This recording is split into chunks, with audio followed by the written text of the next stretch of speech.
자기 신분을 속이고 네. 10년 이상 살아온 어떤 범죄자 이야기를 준비를 했습니다. 네. 사건은 안양시 안양동의 어느 호프집에서 벌어지는 사건이에요. 1997년 4월 11일 그때 28살짜리 어느 술 취한 남자 손님이 그 호프집에 있었는데 이 남자 술이 너무 많이 취했어요.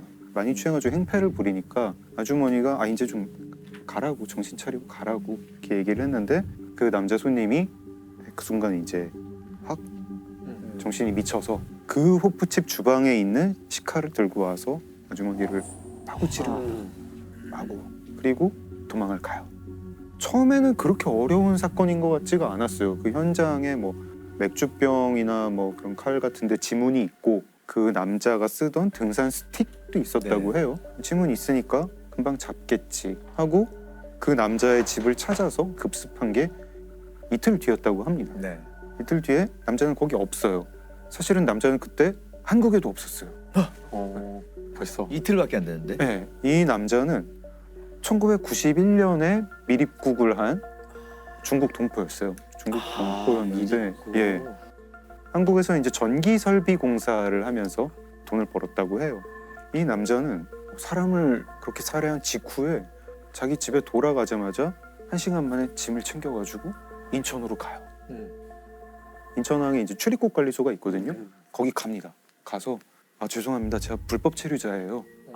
지금 아버지가 임종 직전이에요. 근데 중국 돌아가야겠어요. 이렇게 얘기를 해요. 그때 우리나라에 출국 명령 제도라는 게 있었어요. 불법 체류자가 와서 자기가 불법 체류자인 거를 고백을 하면은 과태료만 조금 매기고 보내주는. 돌아가게 해줘요. 네. 어떻게 보면은 이 남자의 도피를 한국 정부가 도와주는 거예요. 그러네. 야, 근데 허망하게 빠져나갔네요. 허망하게 빠져나갔죠. 네. 중국에서 뭐 이것저것 또 뭐 사업을 하면서 있었다는데 잘 안 됐나 봐요. 네네. 그래서 다시 미립국을 합니다. 또 미립국. 또 미립국을 해요. 야. 원래 이 사람이 강모 씨인데 이모 씨라는 신분으로 미립국을 해요. 그리고 계속 자기 기술을 가지고 사업도 하고 직원도 10명 가까이 두고 잘 됐다고 해요. 잘 됐다고. 잘 됐는데 2011년에 한국 법무부가 잠깐 동안 어떤 제도를 시행을 해요. 네. 재외동포 고충 해결. 불법 체류자가 자진 신고를 하면 외국인 등록을 해준다. 그래서 이 사람은 외국인 등록을 해서 이제 불법 체류가 아닌 그냥 한국 거주 중국 동포. 신분 세탁을 한 거네요. 신분 세탁을 한 거죠. 야. 네. 그리고 결혼도 하고 진짜 네. 허술했네요, 우리나라가 진짜. 호술했죠. 네. 호술했고 이게 사실은 어떤 그 제도의 미비점이 몇 가지가 이제 이 사람이 악용을 한 건데 이게 이 사람이 이제 너무 안심을 했나 봐요. 어느 날 지인과 술을 마시다가 자랑을 한 거예요. 내가 옛날에 한국 사람을 죽인 적이 있다. 꼭 이런 일이 생긴다. 야, 내가 옛날에 사람 죽였다? 뭔 소리야. 허풍을 치고 있네. 그 순간에는 별 생각이 없었대요. 그런가 보다 했는데 이게 TV 프로그램에 나온 거예요. 1997년 안양 호프집 여주인 살해 사건. 미제 범죄를 다루는 TV 프로그램에 나온 거예요. 그래서 그 지인이 그걸 보다가 이게 그 사람이 해준 얘기랑 너무 비슷해서 경찰에 신고를 해요. 경찰에 신고를 해서 그 사람 중국에 아니고 지금 한국에 있는 것 같다고. 그래서 경찰이 그 신고를 받고 보니까 이게 좀 신빙성이 있는 것 같다 하고 수사에 착수를 합니다. 그 강모 씨라고 하는 사람의 어머니가 한국에 살고 있다는 건 알고 있었고 네. 그 어머니의 전화 통화를 추적을 해보니까 계속 어떤 사람이랑 자주 통화를 해요. 누군데 이 어머니랑 자주 통화를 하지? 지문을 뗐더니 강모 씨가 1997년에 출입국 관리소를 나가면서 인천을 나가면서 그때 지장을 찍었어요. 그 지장 지문이랑 같은 거예요. 그래서 체포를 했고 그럼 거의 20년 가까이 지난 거네요? 네, 19년이 지난 거죠. 그 살해 사건으로 97년에 살해를 했고 그 사람이 자랑을 한 게 2016년 5월이에요. 이제 강모 씨라고 해야 될지 이모 씨라고 해야 될지 이 범인은 자기 진짜 생일도 까먹고 그러고 살고 있었대요. 체포가 됐고 처벌 받았겠죠? 처벌 받았죠. 징역 13년형을 받았는데 살인을 저지른 강 씨가 국내에 있다는 제보를 받은 경찰은 지장을 역추적한 끝에 수원에 살던 강 씨를 건간 겁니다. 정말 죄송합니다. 죽을 죄를 냈습니다. 글쎄요. 근데 저는 이렇게까지 신분 세탁을 해서 대한민국에서 20년을 가족을 이루고 살았다는 굉장히 충격적이네요. 2019년 12월부터 2020년 7월까지 어떤 일이 있었냐면은 50대 B 씨라는 사람이 이 경찰관을 사칭해가지고 채팅 앱에 접속해가지고 10대 청소년 2명을 성폭행하고 또 이 불법 촬영하는 그런 혐의로 체포된 적이 있는데 경찰을 사칭해 미성년자들을 성폭행한 혐의로 재판에 넘겨진 53살 A씨에게 징역 8년을 선고했습니다. A씨는 채팅 애플리케이션으로 만난 10대 미성년자 2명을 상대로 협박한 뒤에 성폭행을 저지른 혐의를 받고 있습니다. 어떤 방식이었냐면 이제 채팅 앱에 접속을 해가지고 조건 만남을 하자 이렇게 제안을 해가지고 청소년들하고 만나면은 위조된 경찰 신분증이죠. 이거하고 테이저건 이런 것들을 보여주면서 내 경찰인데 함정수사처럼. 그렇죠. 너 조건 만남 하려고 했지. 그래서 내 말 안 들으면 경찰서에 가야 돼. 이런 식으로 해가지고 징역 8년을 받던 사건이 있었고 그리고 또 이렇게 또 경찰을 사칭한 범죄도 많았지만 국정원이나 청와대 같은 그렇죠. 이른바 우리가 이제 생각하는 고위 권력기관들 거기 사람들을 사칭하는 그런 범죄들도 꽤 컸어요. 대표적인 사건이 우리나라 초대 대통령이 이승만 대통령 시절에 1957년에 벌어진 사건이에요. 57년.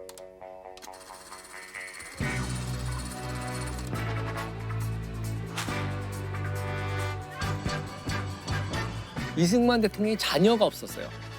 그러다 보니까 그 핏줄, 내 자식이 있었으면 좋겠다 이런 생각들이 있었는지 당시에 비서였기도 했고 당시 국회의원이었고 나중에 이제 부통령이 되는 이기붕 일가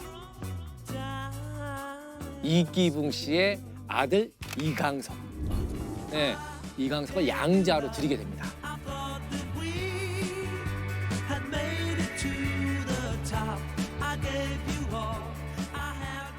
그 이강석은 졸지에 최고 권력자의 아들이 된 거예요.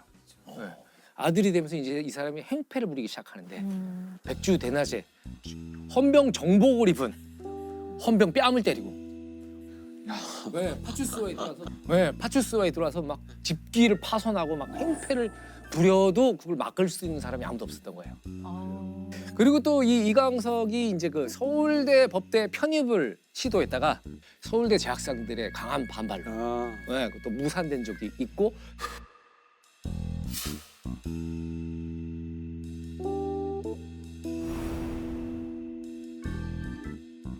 결국에는 육사에 들어가게 됐었다 그래요. 그때 당시에는 워낙 그 초법적인 권력을 등에 업었는데 생부인 이기붕이 또 어떤 그렇죠. 상징이었잖아요. 그렇죠. 예.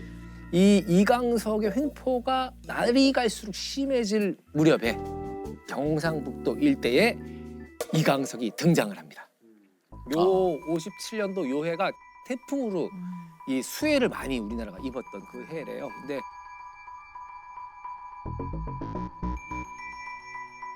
영남 지방 일대를 휩쓸었던 대폭우로 말미암아 수많은 건물과 인명 피해를 보았습니다. 이때 이제 대통령의 아들인 이강석이 등장을 해서 우리 아버지의 분부를 받고 몰래 지방의 수해 피해를 조사하러 왔다. 뭐 이렇게 해서 이제 나타나게 되는데 이 이강석이 경북 일대를 돌아다니면서 지역에 있는 경찰서장들을 만나고 지역 유지들을 이제 만나게 되는데 이 사람들로부터 뜯어낸 금액이 50만 환. 50만 환인데 어느 정도냐? 당시 1만 원이면은 쌀 한 가마니를 살 수 있었대요. 그러니까 지금 한 가마니가 한 25만 원 정도 한다 그러니까 1250만 원? 근데 그때는 쌀 한 가마니의 가치가 쌀 한 가마니는 엄청 힘든 거였죠. 한 달 월급이었을 거요? 맞아, 한 달 월급에 맞아. 쌀은 가마니. 예. 이 이강석이 그 경북 일대를 이렇게 해집고 돌아다녔는데 사실 이 이강석은 가짜 이강석이었던 거죠. 가짜 이강석. 사칭한 거네요. 그렇죠. 이 사람 누구냐? 당시 22세였던 강성병.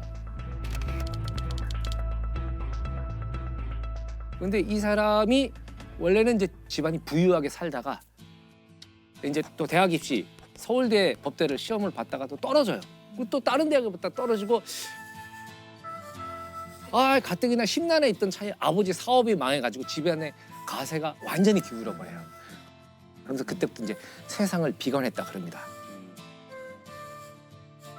그러던 차에 어느 날 자기 주변 사람들이 야, 너 그거 봤어? 그 신문 좀 봐봐. 그 대통령의 양자가 된 이강석 사진이 신문에 이제 딱 뜬 거예요. 자기랑 너무 닮은 거야. 아, 얘도 닮은 걸 이용했구나. 오, 자기가 봐도 닮은 거예요. 아. 자꾸 그때 당시에 사진을 이 사람이 실제 이강석. 이강석. 좀 이 닮았네요. 사람이 이제 강성병 씨. 비슷하네요. 얼굴이 비슷하죠. 여기 눈매가 비슷하네. 예, 얼굴이 비슷하죠.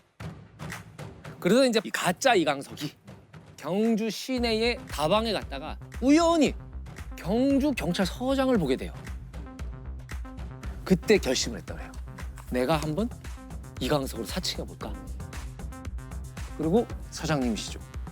그런데요. 저 대통령 양자인 이강석입니다. 난리 나지. 난리 나지. 이 가짜 이강석이 내가 아버지의 특별 분부를 받고 지역 시찰을 하고 있는 중이다. 이러니까 이 경주 서장이 아이고 어떻게 이렇게 귀하신 몸이 여기까지 막 난리가 난 거야. 그래서 이제 이 경주 서장님이 경주 최고급 호텔에 모시고 관용차를 운전기사까지 딸려가지고 서장님이 직접 다니면서 불국사 관광을 시켜드립니다. 요것이 다보탑, 요것이 석가탑, 요것이 천마총. 예, 막 보여드리고 거기 있는 각종 기념품들 다 선물을 하고 심지어 불국사 앞에서 서장하고 기념 촬영까지. 대담하다. 대담하죠, 네. 대담하죠. 좀 이해가 되는 게 지금처럼 이렇게 막 일일생활권이 아니잖아요. 그렇죠. 진짜 먼 곳이잖아요. 하긴 경부고속도로도 지어지기 전이고. 어떻게 확인하겠어요, 진짜. 그렇죠. 예, 그리고 전화해가지고 뭐 맞아요? 뭐 이러기도 아니, 그러면 서울에 확인해 본다는 것 자체도 되게 신뢰되는 일일까 봐. 이 경찰서장 입장에서는 정말 로또에 맞은 것처럼 기회라고 생각했을 것 같아. 기회지. 얘가 이제 드디어 승진의 기회가 서울 가는구나. 그래서 이제 경찰서장이 그렇게 극진한 대접을 하고 관용차로 해가지고 운전기사 딸려서 보낼 테니까 편하게 가십시오. 그러니까 이제 이 가짜 이강석이 경무관으로 승진. 그러면서 얼마나 설레었겠어. 그럼 이 서장님이 야 드디어 내 라인 탔구나. 그래가지고 이제 그 관용차를 운전기사가 딸린 관용차를 타고 영천으로 진입을 합니다. 영천에서도 이제 간 곳이 경찰서죠. 아하. 경찰서장과 또 만납니다. 그리고 또 경찰서장의 극진한 대접을 받고 다음날 이제 안동을 갔는데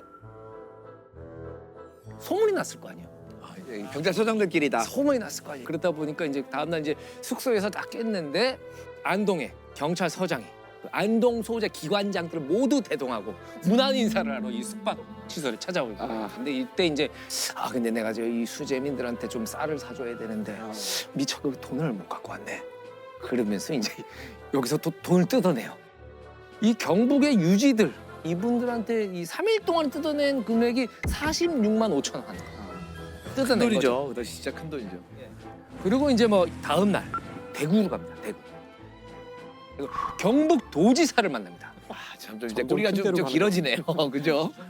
관사에서 도지사를 만나죠. 도지사 오셨습니까? 막 얘기를 하는데 이 도지사 경북 도지사가 보니까 좀 이상한 거야. 비서도 없고 말이야. 아무리 내사라 그래도 좀 수상하잖아요. 수상인데 때마침 운명의 장난일까요? 이 경북 도지사의 아들과 이강석이 친분이 있었대요. 실제 이강석이. 그러니까 좀 이상하니까 아들한테 야 네가 와서 얼굴 좀 확인해봐라. 그러더니 이제 이 경북 도지사 아들이 아빠 아니야.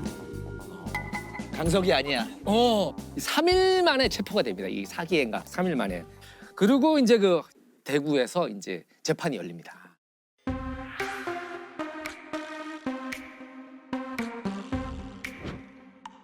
당시에 그 1,000명이 넘는 방청객이 몰려 들어가지고 이 판사가 사람들한테 낑겨갖고 법복이 찢어지고 화재의 사건이네. 대구 법원에 있던 재판정에 있었던 의자 반이 파손이 됐대요.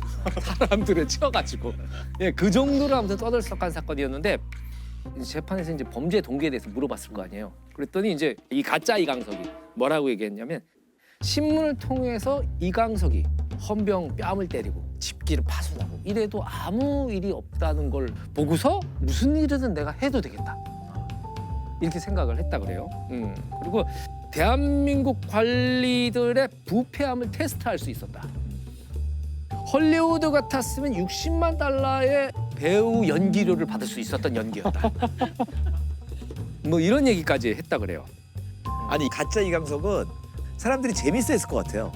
진짜 이강석에 대해서도 못마땅한 마음이 있고 네. 뭐 그 서장이나 뭐 도지사에 대해서도 못마땅한 마음이 있었을 텐데 이때 당시에 이제 이 경주 서장이 얘기했던 귀하신 몸이 여기까지 나중에 관용어구처럼 된 거죠. 귀하신 몸이라는. 예.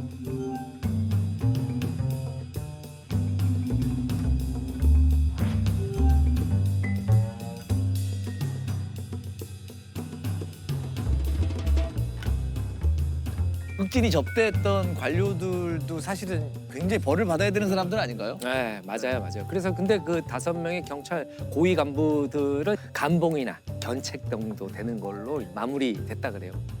강성병 씨 징역 10개월을 선고받았어요. 네. 10개월. 근데 좀 아이러니컬한 거는 그 4.19 혁명으로 이승만 대통령이 하야했잖아요. 그리고 그 이강석이 권총으로 이기붕과 어머니하고 자기 동생을 사살하고 자기도 이제 권총으로 자살하는 그런 사건이 있었는데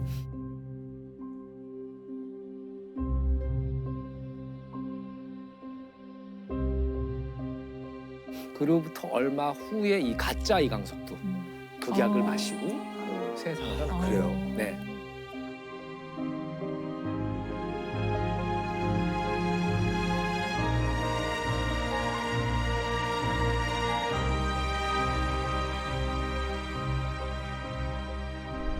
범인 일당은 이제 남매예요. 남매. 네, 남매고 그래서 여동생이 소셜 미디어로 회색 클럽을 해가지고 모아요. 그래서 이분들이 뭘 사겠다라고 하면은 주문을 보내면은 오빠가 그거를 중국에서 기술자를 데리고 만드는 거예요. 만들어가지고 한국으로 보내고 쓰고 그러니까 가짜라고 얘기하고 파는 거죠. 얘기하고 팔았는데 소위 말하는 뭐 특 S급 정말 진품 같은 가짜를 파는 거고 아니 이분들이 판 가짜가 가짜 가격이 1,300만 원이에요. 가방인데. 가짜가 H 이런 거군요. 그렇죠. 예. 정가는 얼마길래? 정가 1억 1,000만 원. 이 고객들은 일단 뭐 대학 교수, 의사 뭐 이런 분들입니다. 가격 때문에 뭐 그 사신 분도 계시지만 그 1억 1,000만 원짜리 가방 같은 거는 주문을 해도 쉽게 못 산다면서요. 대기 기간도 굉장히 길고 그래서 이분이 모은 그 회원이 2,300명이에요. 2,300명이고 그 중에 700명은 구매를 했어요. 그래서 이거를 이제 적발을 했는데 회원제 사이트에서 중국산 특 S급 가짜 명품을 팔아 34억 원의 수익을 챙긴 남매가 검거됐습니다. 붙잡힌 A씨 남매는 블로그와 밴드에 가짜 명품 사진을 올리는 방식으로 판매 사이트 회원을 2,000명 넘게 모았습니다. 가짜 명품 80억 원어치를 팔아 34억 원을 챙긴 A씨 남매는 포 등 외제차를 타며 호화로운 생활을 해온 것으로 드러났습니다.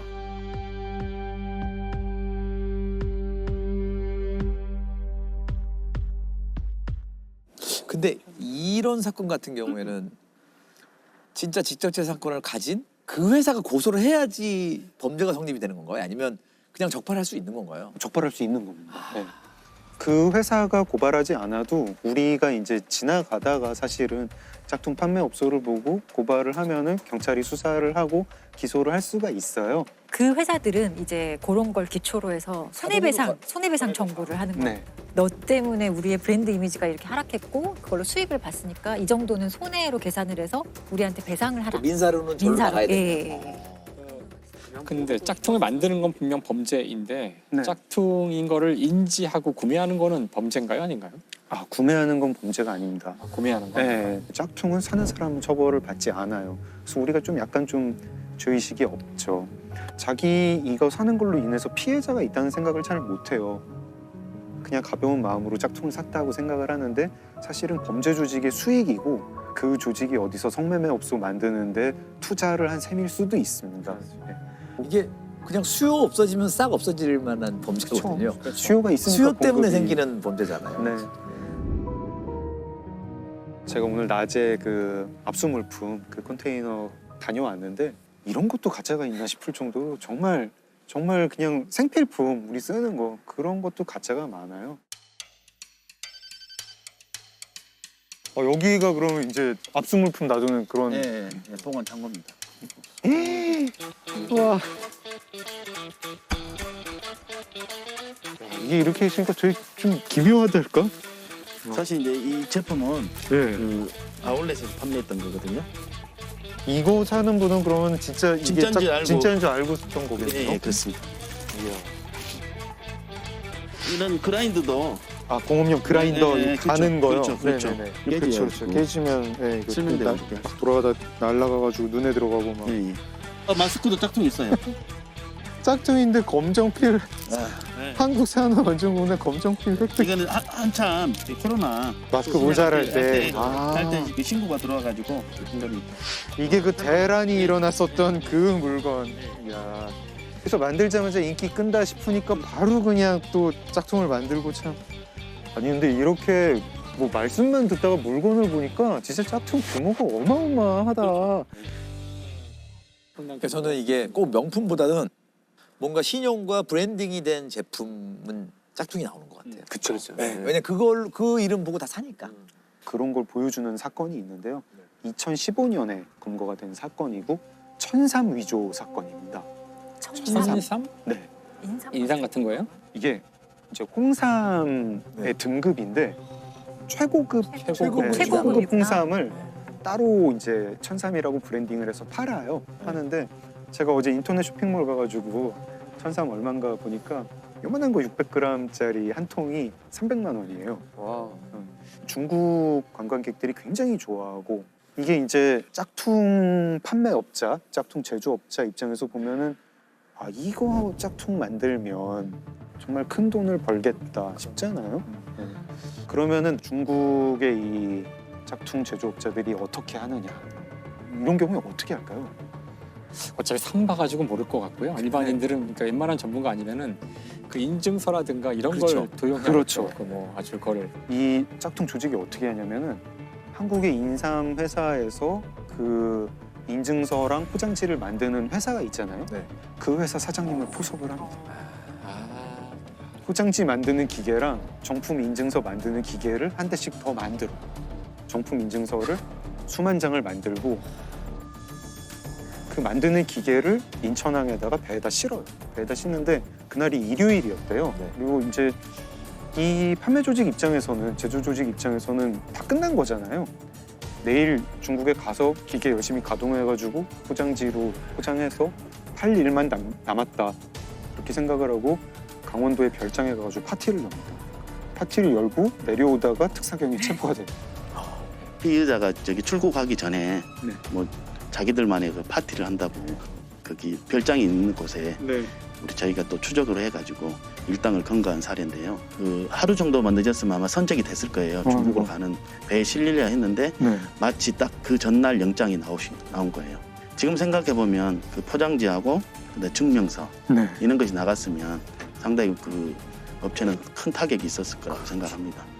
보통 홍삼을 최상품인 천삼으로 둔갑시켜서 시가 650억 원 상당을 중국에 유통하려던 일당이 적발됐습니다. 이들은 가짜 천삼 위조에 필요한 인증서와 포장지, 포장용 기계 등을 중국으로 가져가기 위해 임시 보관해오다 특거청 특별사법경찰에 덜미를 잡혔습니다. 지금까지는 근데 뭐 이제 소비재였고 어떻게 보면 좀 뭐 귀엽다 뭐 이런 사건인데 짝퉁 때문에 안전에도 굉장히 위험을 많이 이렇게 입을 수 있는 약 같은 거? 먹는 약 같은 거. 이제 제일 큰 문제는 처방을 받았는데 가짜 약을 사게 되는 경우죠. 네, 이제 기본 유통시장에도 뿌려져 있다. 기본 유통시장에 엄청 많이 뿌려져 있고 엄청 많이. 네, 엄청 많이 뿌려져 있고 아예 그걸 노리는 가짜 약이 나오는 게 네. 이건 무서운 얘기네. 네. 말라리아 약을 그렇게 가짜 약을 만든다는 거예요.